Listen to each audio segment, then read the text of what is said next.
रसूलों के अमाल the book of Acts chapter 16 verse 25। आधी रात के करीब पालूस और सलास दुआ कर रहे और खुदा की हम्द के गीत गा रहे थे और कैदी सुन रहे थे कि यकायक बड़ा भूंचाल आया, यहाँ तक कि कैद खाने की नींव हिल गई और उसी दम सब दरवाजे खुल गए और सब की बेड़ियां खुल पड़ी। आमीन। और दरोगा जाग उठा और कैद खाने के दरवाजे खुल गए कि समझा कि कैदी भाग गए, बस तलवार खींचकर अपने आप को मार डालना चाहा। लेकिन पालूस ने बड़ी आवाज से पुकार कर कहा कि अपने तई नुकसान ना पहुंचा, क्योंकि हम सब मौजूद हैं। वो चिराग मंगवा कर अंदर जा कूदा और कांपता हुआ पालूस और सलास के आगे गिरा और उन्हें बाहर लाकर कहा, ए साहिबो, मैं क्या करूं कि नजात पाऊं? उन्होंने कहा, खुदावंद यीशु पर ईमान ला तो तू और तेरा घराना नजात पाएगा। और उन्होंने उसको और उसके सब घर वालों को खुदा का कलाम सुनाया और उसने रात को उसी घड़ी इन्हें ले जाकर उनके जख्म धोए और उसी वक्त अपने सब लोगों समेत बपतिस्मा लिया और उन्हें ऊपर घर में ले जाकर दस्तरख्वान बिछाया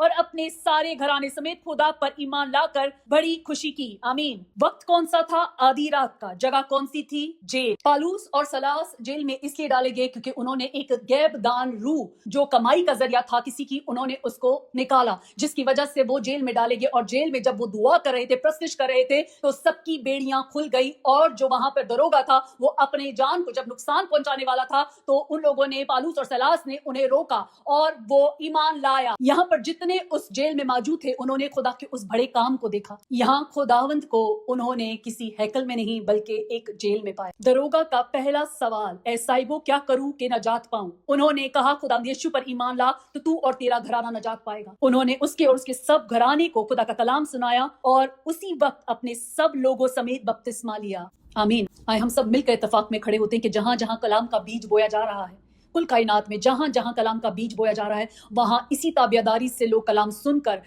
खुशखबरी पाकर बपतिस्मा लें, पकरू पाएं और घराने नजात पाएं। ये खुदा का वादा है। ये खुदा का वादा है कि तुम और तुम्हारा घराना नजात पाएगा। एक इंसान की तब्दीली से पूरा घराना नजात पाएगा। आए हम वो पहला कदम उठाते हैं जहां हम अपने घरानों के लिए बाइस बरकत हों, अपनी नस्लों के लिए बाइस बरकत हों। आमीन।